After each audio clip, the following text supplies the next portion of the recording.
Hi guys, my review of the first Grand Prix of the new 2019 FIA Formula 1 World Championship in Australia, Melbourne, this morning.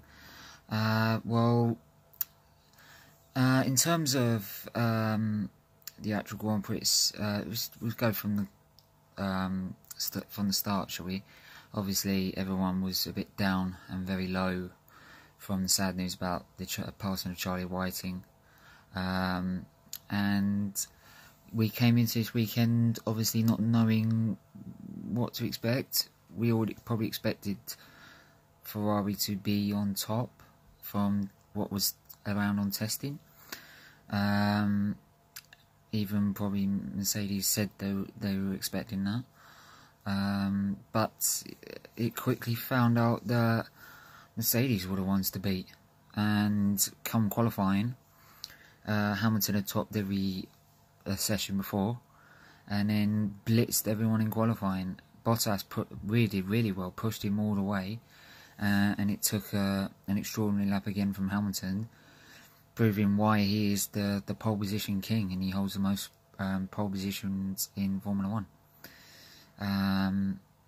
Just showing the talent he has got under a single lap.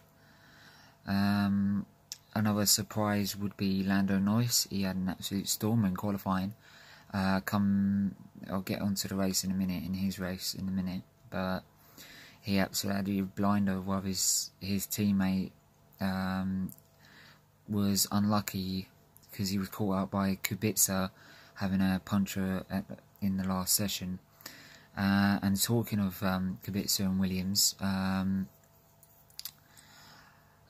it's sad to see. Again, Williams seems so far off the pace. So much more problems. They've tried restructuring, employing new people. It still hasn't worked, and they're still slow. It looks drivable, apparently, from what they're saying, but it's just slow. And yeah, it's sad to see. You'd hope they pick it up, especially since we got the prospect of George Russell in there. As a British fan, you want him to do well. But yeah, moving on to qualifying between Mercedes and Ferrari. Ferrari were the surprise of the weekend, and being so far off the pace compared to Mercedes. They just seem to be trounced by them.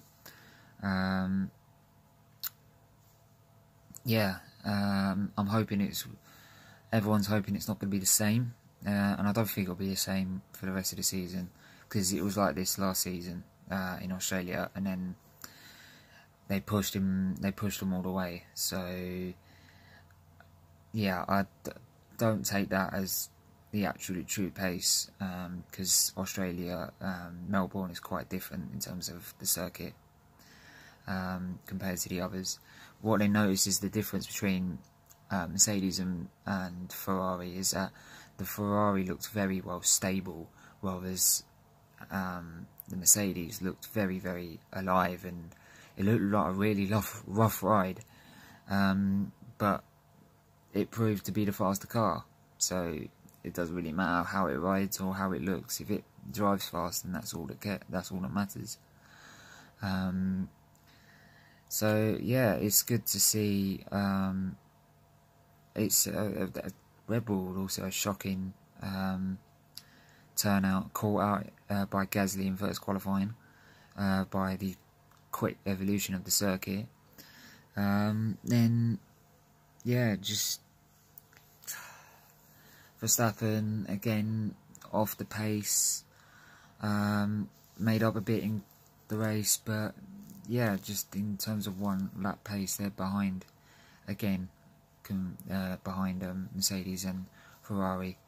But it is a new partnership in Honda, so it will take time. Same with Renault. It's good between, I think, Renault.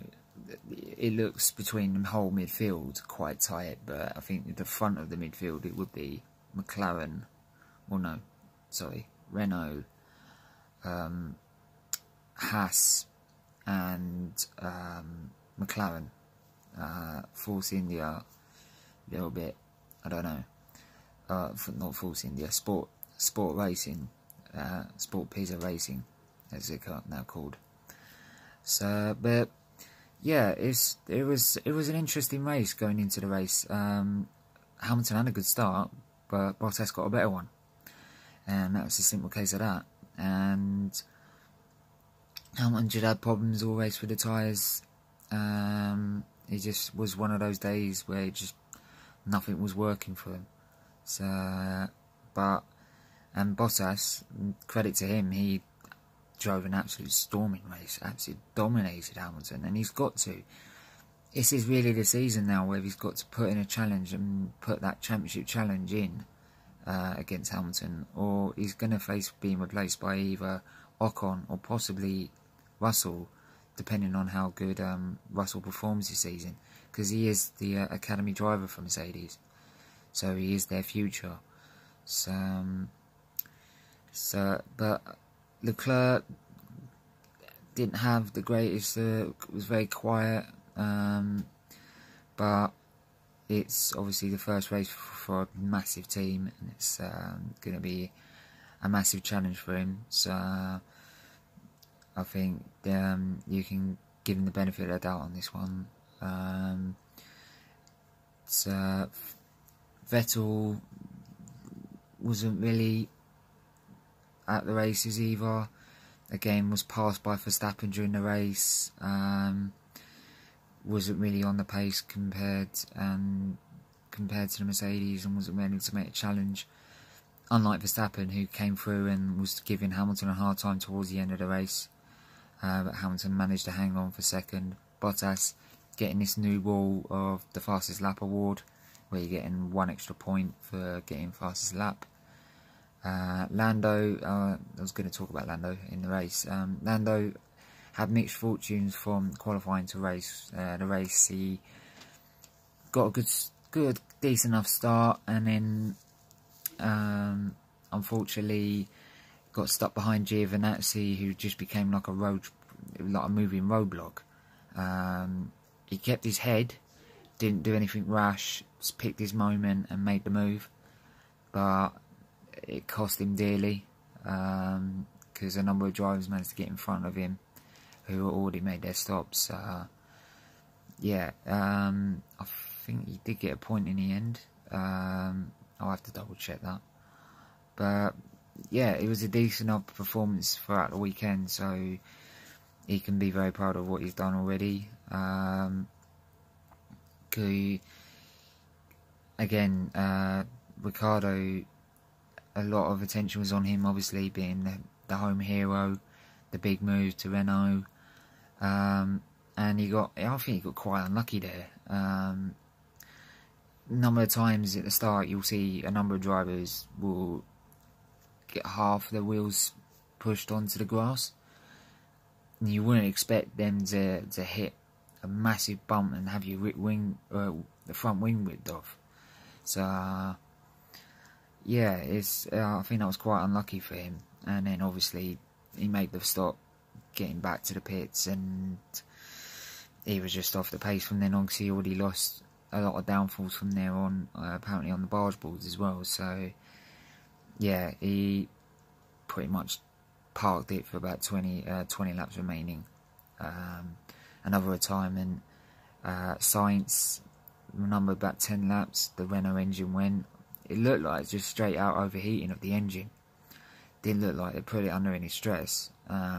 So they could have just ran the setup where the cooling was not enough cooling. But obviously I didn't check to see what was the actual problem with that. Well, no, sorry, I do apologise. The mention about the MG UK, which obviously has been a major problem with Renault engines this year.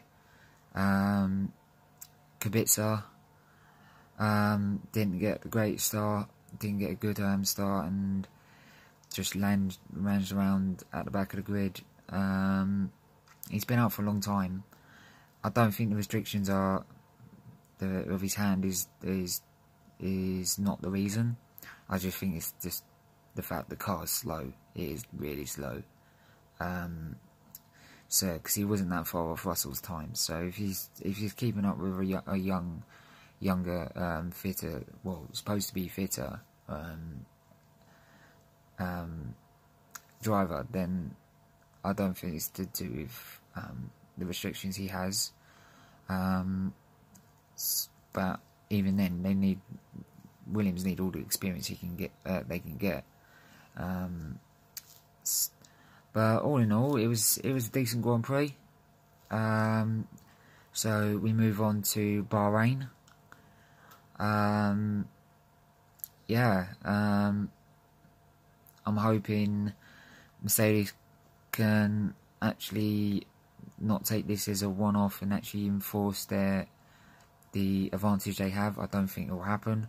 I think Ferrari will come back, especially also Red Bull will come back at them, and if they bring it on, because that's all we want to see as Formula 1 fans. We want to see great racing.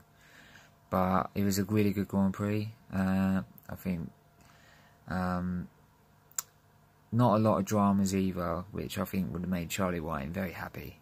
Not having to deal with so many incidents or controversies. So I think he would have been happy in that sense. So if that's the main thing, then everyone's happy in that case.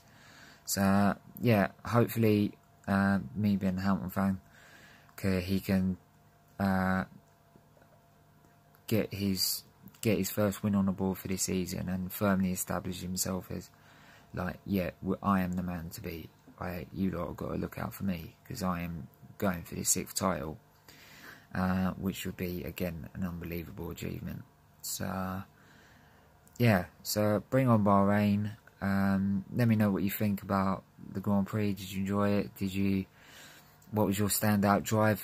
I think Bottas for me was the standout drive for me. The way he took the lead and never looked back, just dominated everyone. So, but let me know if you agree or disagree. And what do you think Ferrari will be able to come back at Mercedes, or do you think Mercedes is at their true pace and everyone should just look forward to a Hamilton-Bottas battle for a title?